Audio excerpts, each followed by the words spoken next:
5, C6, dan C7. Kemudian setelah itu kita pilih persamaan keadaannya ya, yaitu adalah Peng-Robinson.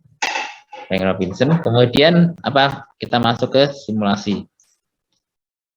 Nah, di simulasi sama ya, kita mulai dari keadaan atas sekarang. Di kondisi atas ini kan kita ingin rancangan kita ya, itu hutannya itu sebanyak 195 dan pentannya 5. Ya kan? Nah, berarti kita tulis di sini untuk kondisi atas 195 dan 5. Setelah itu PM-nya jangan lupa ya, jangan ketinggalan. Kemudian setelah itu kita cari fraksinya ya, dan fraksinya adalah massa per massa total. Setelah itu molnya adalah massa dibagi PM. Kemudian kita cari fraksi mol ya. Fraksi mol adalah mol komponen I dibagi mol total. Oke, jumlahnya harus 1. Nah, jangan lupa antoinnya juga dimasukkan parameternya. Nah, sama seperti fit tadi, kita mencari P jenuh ya, P saturated setiap komponen di topnya. Nah, berarti sama ya. Ini kita ingin mencari P saturated, jangan lupa len-nya di inverse ke kanan. Berarti jadi eksponen ya, eksponen seluruhnya ini. Masukkan tandanya A, B, C, dan T. Nah, tekanannya kita tentukan. Misalnya 2,2 ya. Tekan 2,2. Setelah 2,2 itu kemudian K-nya nanti adalah P saturated setiap komponen dibagi P total. Ketemu sekian. Setelah itu karena kondensor total ya. Kondensor total nih. Uap dari state pertama ini seluruhnya dicairkan, berarti cair jenuh. Cair jenuh, maka kita harus cari Y-nya ya, Y-nya itu adalah K dikali X. Jumlahnya harus 1. Misalnya kita belum tahu ya, 15. Nah, ini kan nggak benar kalau total fraksi itu adalah 0,78. Maka kita harus trial berapa nilai T agar M39 ini jumlahnya 1.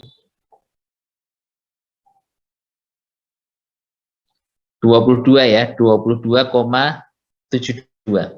Nah, sekarang kita dapat kondisi atas, tekanannya 2,2 atm dan suhunya 22,72.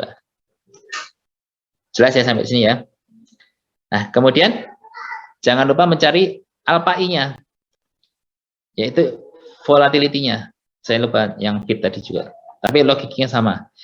Apa itu alpha I? Adalah K komponen I dibagi heavy key-nya. Heavy key-nya apa? C5 ya, C5. Berarti apa? K komponen I dibagi K-nya C5.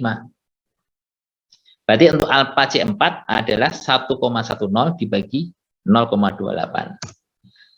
Alpha I-nya C5 ya 0,28 dibagi 0,28. Kemudian alpha I-nya C6 adalah apa? K-nya C5 dibagi K6.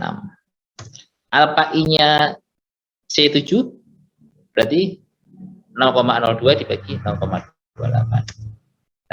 Demikian juga yang fit ya, sama yang fit. Oke, sekarang destilat selesai. Lanjut ke kondisi bawah. Kondisi bawah kita tentukan misal tekanannya 2,5 ya, 2,5. Kemudian apa? Kita masukkan spesifikasi yang diinginkan. Tadi kan kita menginginkan di menara 1 itu bottomnya 5, 395, dan 200. Masukkan aja. 5, 395, 200. Totalnya 800. Kemudian kita cari fraksi masanya ya. Berarti apa? Setiap komponen ini, konsep komponen dibagi komponen total ya. Nah, seperti ini. Ya, terus sampai jumlahnya 1. Kalau nggak 1, cek lagi. Kemudian apa? Kita rubah juga ke mol ya. Kita rubah ke mol. Mol ini berasal dari massa dibagi PM. 0,0282, 5,4, 2,3, 2,0. Setelah itu kita cari fraksi molnya adalah komponen I dibagi mol total. 0,009, 0,554. Jumlahnya pun harus 1. Setelah fraksi mol diketahui, kemudian kita cari sama ya, P saturated setiap komponen di bawah ya, kondisi bawah ya, kondisi bottom. Caranya sama. Kita cari P saturatednya ya, eksponen dari ini A minus B per C plus T.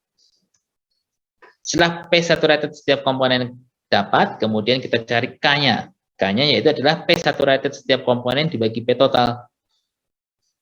Ini begini ya. Terus ini bagi P total. Nah, setelah K setiap komponen dapat, kemudian kita cari Y-nya. Y-nya adalah K dikali X. Ya, ini X ini dikali K ya. Terus. Oke. Setelah itu, ini kita ada problem. Jumlahnya 0,59. Maka kita harus trial di reboiler agar M52 ini 1. Maka kita harus rubah suhunya ya. Oke. Suhunya adalah 79,33. Oke, sekarang sudah ya, kita sudah berhasil bahwa cair jenuh di bawah itu suhunya adalah 79,33. Langkah selanjutnya adalah menghitung volatility-nya. Sama, rumusnya adalah K komponen I dibagi K heavy-nya ya. Berarti 3,87 dibagi 1,43. Sama, alpha C5-nya juga 1 berarti ya.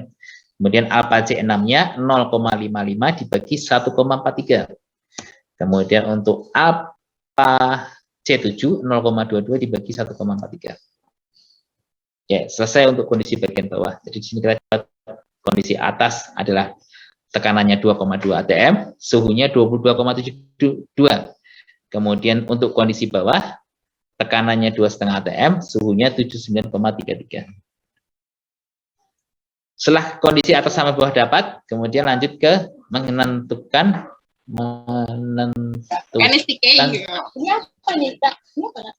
menentukan jumlah flat teoritis. Oh iya, percaya ya. Makanya adonannya agak lembek dikit. Di rekuri kasih air putih. Ayo. Jadi adalah jadi kurang ya? Oke.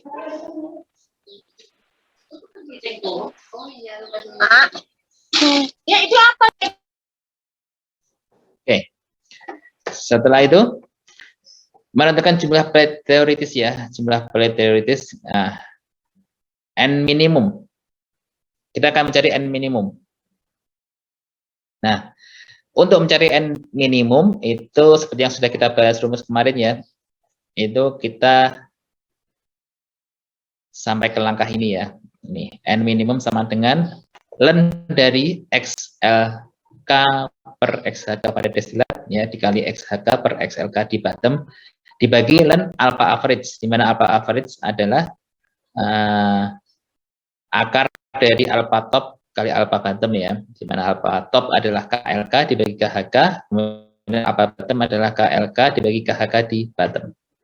Oke, maka supaya ini bisa terselesaikan dengan mudah, kita harus melisting dulu. Ya, kita harus listing, jangan rumusnya langsung diajar. Kita listing dulu. Di sini kan kebutuhannya banyak, ada XLK di destilat, XHK di destilat, XHK di bottom, dan XLK di bottom. Maka kita collect dulu. Fraksi mol untuk komponen ringan ya di destilat. Maka kita pergi ke destilat, kondisi atas ya. Nah, fraksi molnya berapa? Untuk LK-nya ini ya 0,98 ya. Karena LK-nya C4 ya. 0,98. Nah, di bottom berapa? Di bottom tadi untuk C4 adalah kondisi atas 0,02 ya. 0,02. Dan kita masukkan 0,098 dan 0,02. Kemudian XHK di destilat. Berarti C5 ya. C5 di destilat itu jumlahnya berapa? C5 di destilat itu 0,02 ya. Sedangkan di bottom adalah 0,554. Oke, ya. Kemudian kita butuh apa lagi? Kita butuh KLK, KHK pada masing-masing posisi ya, top sama bottom. Berarti kita tulis ini KLK destilat. KLK destilat itu berarti di sini. Destilat kan di atas ya. LK-nya tadi